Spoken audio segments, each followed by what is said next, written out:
Em 2016, um homem chamado Jason Vukovich ficou conhecido como o Vingador do Alasca. Ele pesquisava registros públicos de predadores sexuais infantis e batia na porta desses homens de madrugada com um martelo na mão.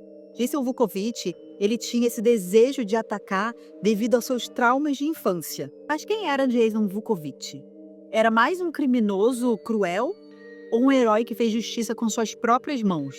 Eu sou Andressa Grimaldi e se prepara porque hoje você vai ouvir um dos casos mais controversos do true crime moderno. Jason nasceu em 25 de junho de 1975 no Alasca. Filho de uma mãe solteira, sua vida mudou quando ela se casou com um homem chamado Larry. O que parecia ser a chegada de um novo pai, um novo protetor, virou seu pior pesadelo. Segundo Jason, Larry, o seu padrasto, era assim muito religioso e com isso ele usava sessões de orações até tarde da noite para poder abusar dele e do seu irmão. Além do abuso sexual, havia também a violência física, espancamento com pedaço de madeira, chicote e até uma cruz específica para poder agredir as crianças. Anos depois, o irmão de Jason, ele também falou no tribunal a respeito das agressões constantes que os dois enfrentavam sempre juntos.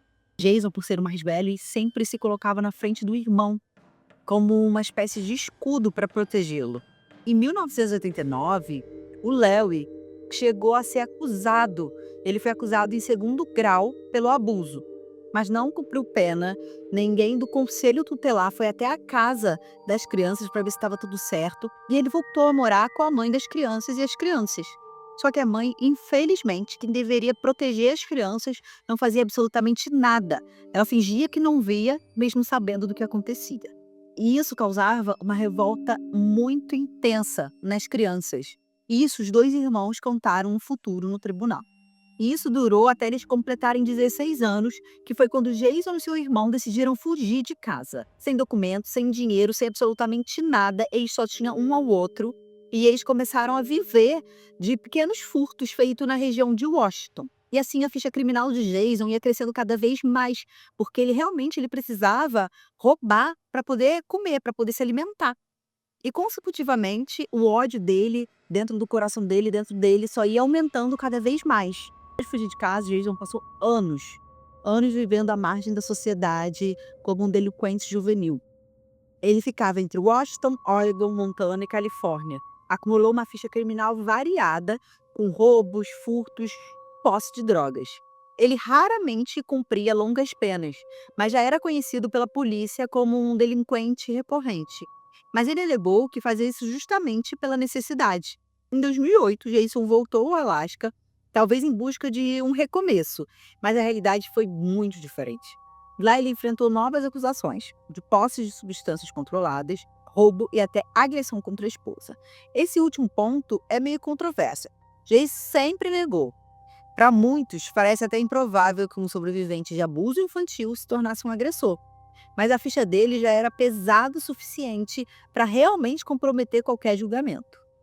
E apesar dos erros, Jason ainda tinha traços que chamavam muita atenção. Ele era descrito como inteligente, carismático e super protetor com o irmão mais novo. E mais por dentro ele carregava uma raiva que crescia cada vez mais e ia acumulando tudo muito intensamente dentro dele, segundo ele mesmo falava. Era uma mistura de ódio pelos abusadores e a frustração de ver o sistema que tinha que proteger as vítimas sendo falho. E foi justamente esse ressentimento que, em 2016, levou Jason ao ápice. Em meados de 2016, Jason tinha o costume de ficar pesquisando na internet registros públicos de criminosos sexuais do Alasca. Esses arquivos eram facilmente acessados de forma online. Ali tinha nome, endereço, a pena que eles tiveram, os que já tinham cumprido pena e os que estavam soltos. Para Jason, cada nome ali era o gatilho que levava ele para aquela infância de abuso e violência que ele sofria, sem ninguém proteger ele. Na visão dele, aqueles homens, aqueles abusadores viviam livremente, assim como seu padrasto. E nunca pagou pelo que fez. E foi aí que ele tomou a decisão de fazer a justiça com suas próprias mãos. Comprou um caderno e começou a anotar ali nome, endereço e algumas informações sobre os agressores. No fundo, Jason não era apenas um homem com raiva. Ele tinha assumido para si próprio a identidade de vingador, título que ele mesmo usaria ao atacar suas vítimas. Na madrugada de 24 de junho de 2016, Jason Vukovic colocou seu plano em prática. Seu primeiro alvo foi Charles Alp, de 68 anos, condenado em 1993 por abusar de uma criança. Jason bateu na porta da casa de Charles. Quando o homem abriu a porta, ele surpreso, porque era muito tarde, ele foi obrigado a sentar na cama. Jason começou a dar tapas no rosto desse homem e dizer que ele sabia exatamente o que ele fez com a criança. Depois de humilhar ali, fazer uma sessão de humilhação com o agressor, ele roubou algumas coisas e saiu da casa. 2 dias depois, Jason foi para a segunda vítima, Andres Barbosa, de 25 anos, condenado por pornografia infantil em 2014. E dessa vez, Jason não foi sozinho, ele levou 2 cúmplices e uma das mulheres acabou filmando parte da invasão com o seu próprio celular. Armado com martelo, Jason obrigou o homem a se sentar e começou a golpear ele no rosto e dizendo consecutivamente que ele estava pagando pelo que ele fez. Depois da agressão, ele roubou alguns itens da casa e também roubou o caminhão da vítima. O terceiro ataque foi o que escalou na agressividade. O alvo era Wesley, condenado em 2006 por tentativa de abuso sexual. Por volta da 1 da manhã, Jason arrombou a porta, exigiu que Wesley se sentasse, ele se recusou, depois exigiu que ele se ajoelhasse, ele recusou mais uma vez. Jason ergueu o martelo e desferiu um golpe direto no crânio da vítima. Enquanto o sangue escorria, ele gritou: "Eu sou o Vingador. Eu estou aqui para fazer justiça pelas pessoas que você machucou." Wesley caiu inconscientemente, mas ele sobreviveu. Horas depois, ele acordou sobre uma poça de sangue coagulado e ligou para a polícia. Quando os Vingadores rastrearam Jason, ele estava dentro de seu Honda Civic, cercado por bens roubados, o martelo usado nos ataques e, o mais incriminador, o caderno com nomes e endereço dos 3 pedófilos acreditos. Era o fim da caçada e o início de uma batalha judicial que dividiria o Alasca. Ele foi preso imediatamente. Jason, no total, enfrentou 18 acusações, entre agressão, roubo e invasão domiciliar. Ele se declarou inocente mediante as acusações, mas viu que tinha tanta prova ali que ele acabou fazendo um acordo com a promotoria. Assumiu a culpa por roubo em primeiro grau e assalto em primeiro grau, em troca da retirada de outras acusações. Em 2018, veio a sentença de 28 anos de prisão. Uma pena que na época foi considerada muito alta, porque não teve nenhuma morte, houve apenas agressões. Mas o juiz foi claro ao proferir a decisão: Vingadores não serão aceitos em nossa sociedade. O curioso para mim é que eles aceitam tranquilamente que os pedófilos não paguem pelos seus crimes.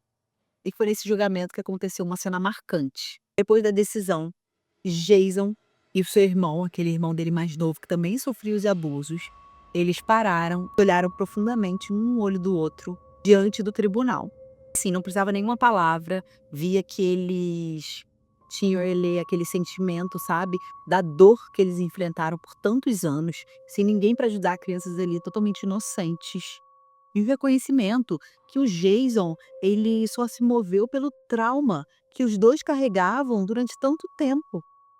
E essa cena emocionou muitos presentes, emocionou muito a internet também, e viram que ali por trás do Vingador do Alasca tinha alguém muito machucado, que nunca foi cuidado porque deveria ser cuidado, que o sistema falhou com eles, que eles nunca tiveram justiça. Enquanto alguns apoiavam a decisão, falando que ele era um criminoso violento, outras pessoas, assim, ao redor do mundo, achavam aquilo ali muito injusto e começaram a chamar ele de Vingador do Alasca. E na internet as pessoas começaram a surgir, querendo que ele fosse liberto, pedindo que ele fosse liberto, levantaram a hashtag Free Jason Vukovic. Até petições exigindo sua libertação. Para uns ele era um monstro, para outros um herói que pagava o preço por fazer o que o sistema deveria fazer. Da prisão, Jason escreveu uma carta ao jornal em 2017. Nela explicou suas motivações e expressou arrependimento. Pensei nas minhas experiências quando criança, tomei o assunto em minhas próprias mãos e ataquei 3 pedófilos. Se você perdeu sua juventude como eu devido a abusos, por favor, não jogue fora seu presente e seu futuro cometendo atos de violência. Ele queria que sua história servisse como alerta e não como uma inspiração. Mas mesmo com essa mensagem, muitos ainda o viam como um herói. Na internet começaram a surgir petições online exigindo sua libertação.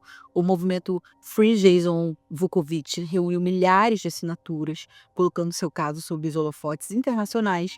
Em 2020, Jason tentou uma apelação, Sua defesa alegou que ele sofria transtorno de estresse pós-traumático devido aos abusos da infância e que esse trauma deveria ser considerado um fator atenuante. A corte rejeitou o pedido. Para o tribunal, não havia provas suficientes de que o transtorno justificasse as ações cometidas. Enquanto isso, as vítimas de Jason carregavam marcas profundas também. O caso mais grave foi do Wesley, atingido no crânio com um martelo. Hoje, aos 70 anos, ele tem dificuldades para formar frases, perdeu o emprego e diz que sua vida nunca mais voltou ao normal. Em entrevista, Wesley afirmou sentir alívio por Jason estar atrás das grades, confessando que não se sentiria seguro se ele estivesse em liberdade. De um lado, defensores de Jason argumentam que ele apenas fez justiça quando o sistema falhou. Do outro, vários críticos apontam que Vingadores já abrem caminho para a barbárie, transformando vítimas em agressores. A história de Jason Vukovic é reflexo de um homem que carregou seus traumas e abusos de infância até o limite. Ele acreditava que estava fazendo justiça, mas acabou ficando atrás das grades por quase 3 décadas. É aqui que fica a grande questão. E para você, Jason foi um vingador ou um criminoso? Quero saber a sua opinião, então deixa nos comentários, deixa seu curtir e compartilha também com seus amigos. A gente se vê no próximo caso. Tchau!